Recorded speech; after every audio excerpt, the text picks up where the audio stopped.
see its effects in my favor throughout this relation. George Webb, who had found a female friend that lent him wherewith to purchase his time of Keimer, now came to offer himself as journeyman to us. We could not then employ him, but I foolishly let him know as a secret that I soon intended to begin a newspaper, and might then have work for him. My hopes of success, as I told him, were founded on this, that the then only newspaper, printed by Bradford, was a paltry thing, wretchedly managed, no way entertaining, and yet was profitable to him. I therefore thought a good paper would scarcely fail of good encouragement. I requested Webb not to mention it, but he told it to Keimer, who immediately, to be beforehand with me, published proposals for printing one himself, on which Webb was to be employed. I resented this, and to counteract them, as I could not yet begin our paper, I wrote several pieces of entertainment for Bradford's paper, under the title of Busybody, which Brightnall continued some months. By this means the attention of the public was fixed on that paper, and Keimer's proposals, which we burlesqued and ridiculed, were disregarded. He began his paper, however, and after carrying it on 3/4 of a year, with at most only 90 subscribers, he offered it to me for a trifle, and I, having been ready some time to go on with it, took it in hand directly, and it proved in a few years extremely profitable to me. I perceive that I am apt to speak in the singular number, though our partnership still continued. The reason may be that, in fact, the whole management of the business lay upon me. Meredith was no compositor, a poor pressman, and seldom sober. My friends lamented my connection with him, but I was to make the best of it. Our first papers made a quite different appearance from any before in the province, a better type, and better printed, but some spirited remarks of my writing, on the dispute then going on between Governor Burnet and the Massachusetts Assembly, struck the principal people, occasioned the paper, and the manager of it, to be much talked of, and in a few weeks brought them all to be our subscribers. Their example was followed by many, and our number went on growing continually. This was one of the first good effects of my having learnt a little to scribble. Another was, that the leading men, seeing a newspaper now in the hands of one who could also handle a pen, thought it convenient to oblige and encourage me. Bradford still printed the votes and laws and other public business. He had printed an address of the House to the Governor in a coarse, blundering manner.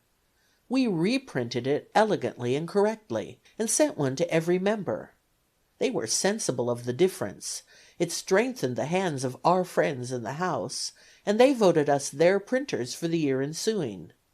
Among my friends in the House I must not forget Mr. Hamilton, before mentioned, who was then returned from England, and had a seat in it. He interested himself for me strongly in that instance, as he did in many others afterward, continuing his patronage till his death. Mr. Vernon about this time put me in mind of the debt I owed him, but did not press me. I wrote him an ingenuous letter of acknowledgment, craved his forbearance a little longer, which he allowed me, and as soon as I was able, I paid the principal with interest and many thanks, so that erratum was in some degree corrected. But now another difficulty came upon me, which I had never the least reason to expect. Mr. Meredith's father, who was to have paid for our printing house, according to the expectations given me, was able to advance only £100 currency, which had been paid, and 100 more was due to the merchant, who grew impatient, and sued us all. We gave bail, but saw that, if the money could not be raised in time, the suit must soon come to a judgment and execution, and our hopeful prospects must, with us, be ruined, as the press and letters must be sold for payment, perhaps at half price.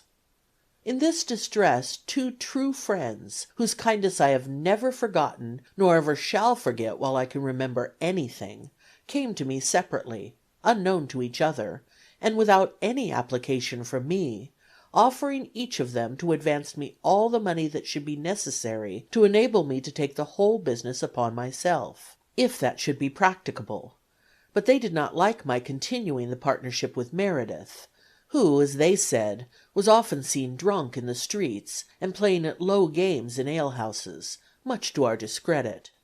These two friends were William Coleman and Robert Grace. I told them I could not propose a separation while any prospect remained of the Merediths fulfilling their part of our agreement, because I thought myself under great obligations to them for what they had done, and would do if they could; but if they finally failed in their performance, and our partnership must be dissolved, I should then think myself at liberty to accept the assistance of my friends. Thus the matter rested for some time, when I said to my partner, "Perhaps your father is dissatisfied at the part you have undertaken in this affair of ours, and is unwilling to advance, for you and me, what he would do for you alone. If that is the case, tell me, and I will resign the whole to you, and go about my business." "No," said he, "my father has really been disappointed, and is really unable, and I am unwilling to distress him farther. I see this is a business I am not fit for. I was bred a farmer, and it was folly in me to come to town, and put myself at 30 years of age an apprentice to learn a new trade. Many of our Welsh people are going to settle in North Carolina, where land is cheap. I am inclined to go with them, and follow my old employment. You may find friends to assist you. If you will take the debts of the company upon you, return to my father the £100 he has advanced, pay my little personal debts, and give me £30 and a new saddle, I will relinquish the partnership, and leave the whole in your hands." I agreed to this proposal.